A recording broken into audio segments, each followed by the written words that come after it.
सामाजिक न्याय संगठन के बैनर तले आज हजारों लोग गुरुग्राम के पंचायत भवन में इकट्ठा हुए, जहां उन्होंने पहले निगम के खिलाफ धरना दिया, जिसके बाद गुरुग्राम की सड़कों पर प्रदर्शन करते हुए जिला उपायुक्त गुरुग्राम की तरफ कूच किया और सरकार तथा प्रशासन के खिलाफ नारेबाजी करते हुए दिल्ली दर्ज पर गुरुग्राम में भी house tax, property tax, development charge तथा ग्रामीण क्षेत्रों में मकान बनाने के लिए नक्शे पास कराने के नियमों को खत्म करने की मांग की और नायब तहसीलदार सुशील को ज्ञापन सौंपा। वहीं सामाजिक न्याय संगठन की 11 सदस्यों के टीम के नेतृत्व में गांव-गांव में बनाए गए 21 से 51 लोगों की कमेटी सदस्यों की उपस्थिति में शहर के हजारों लोगों को साथ लेकर गुरुग्राम शहर की सड़कों पर विशाल प्रदर्शन किया और निगम पर गंभीर आरोप लगाए।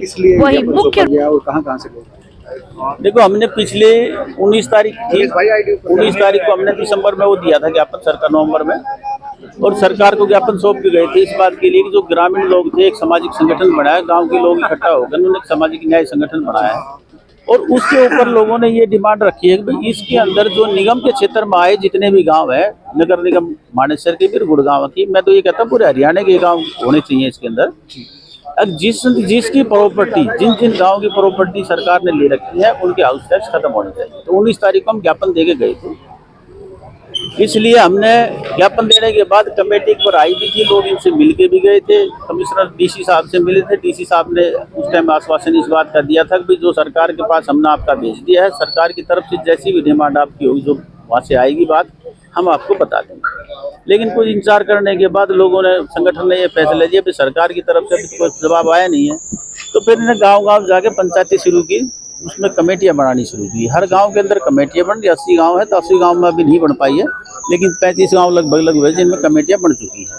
तो कमेटियां बनानी शुरू की तो लोगों के अंदर ये बात आई कि भाई अब समय होता है किसी भी ज्ञापन का करने का, प्रदर्शन करने का, कोई डिमांड उठाने का एक समय होता है। जैसे आपने देखा हुआ पीछे किसान आंदोलन चला, 1.5 साल किसान आंदोलन चलता रहा, लेकिन जब लोकसभा के उसके विधानसभा यूपी के जब चुनाव आए तो सरकार ने संसद में बने हुए बिल भी वापस लेने पड़े। तब लोगों का मानना यह है कि भाई 2 चुनाव हमारे यहाँ नजदीक आ रहे हैं, लोकसभा भी है विधानसभा भी, अगर इसके अंदर हम मजबूती से इकट्ठा होकर ने इस मांग को उठाएंगे तो हमारा जो काम है जल्दी पूरा होगा। उसके लिए आज ज्ञापन देने आए थे। आज आपने ज्ञापन दिया है, उसके बाद क्या आश्वासन आपको? देखो, आज अभी ज्ञापन जो लेके गए हैं अपने तहसीलदार साहब थे, उन नायब तहसीलदार थे सुशील जी, उनने डीसी साहब ने भेजा था, तो उन्होंने बोला है कि भाई आपकी जो मांग है हम सरकार के पास भेज देंगे और जो सरकार की तरफ से आपको वो मिलेगा हम आपको बता देंगे। उसके बाद कमेटी दोबारा टाइम लाइन अप सेट किया है कि इतने दिन के बाद अगला आपका एक्शन शुरू हो जाए। देखो, लगभग हमारा इसमें जो है 1 महीने का टाइम है सारा का सारा। 1 महीने में अगर सरकार बीच में 10 दिन के अंदर अगर जवाब नहीं देती तो फिर हम क्या करेंगे, गांव-गांव जाके ना जितना जनजागरण अभियान चालू करेंगे और हर गांव के अंदर कमेटी भी बनाएंगे, लोगों के साथ मिलकर पंचायत भी करेंगे और एक जिम्मेवारी फिक्स करेंगे अगर भाई इतने आदमी एक गाँव के यहाँ आने चाहिए। और उसके बाद जो भी निर्णय होगा, यानी कि 1 महीने का टारगेट हमारा ये, 1 महीने के अंदर हम दोबारा से बड़े रूप में प्रदर्शन करेंगे अगर सरकार ने हमारी डिमांड नहीं मानी। सरकार और प्रशासन कहती है कि हाउस टैक्स के जरिए विकास कार्य होते हैं, तो क्या लगता है कि विकास कार्य नहीं हुए, इसी बात आपकी ठीक है, लेकिन एक बात, गुड़गांव के अंदर इतने बड़े बिल्डर हैं, उनकी इतने बड़े बड़े कारपोरेट भी बना रखे हैं, हाउस बने हुए हैं, उनसे कितना सरकार टैक्स उगाती है ये तो सरकार बता दे।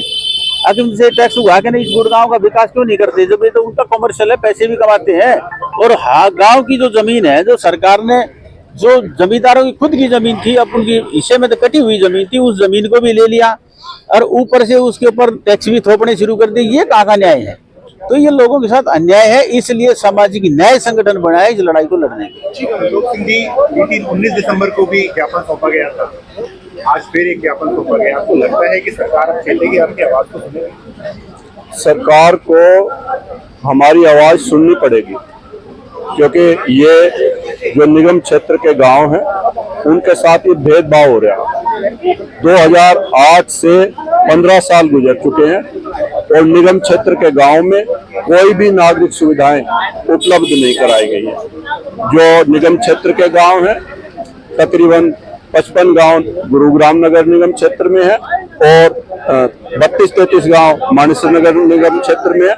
सबके साथ भेदभाव किया जा रहा है। आप किसी भी गांव में जाएं, चारों तरफ कूड़े के ढेर है, हर गांव के बाहर कूड़े के खुले खत्ते बना दिए हैं, गंदगी है, बदबू फैल रही है, बीमारियां फैल रही हैं और सरकार सुन नहीं रही है और इससे पूरे गांव में रोष है।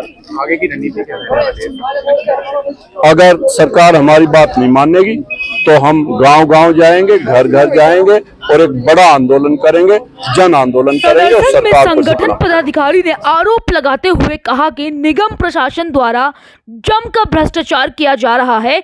ग्रामीण क्षेत्रों में कोई मकान बनाता है तो उसे जबरन उगाही की जाती है, जो नहीं देता उसके घर तोड़ दिए जाते हैं, जो कि गलत है। प्रशासन में कोई भी कार्य बिना सांठ-गांठ के नहीं होता। टैक्स के नाम पर जबरन उगाही हो रही है, जिसका वह विरोध कर रहे हैं।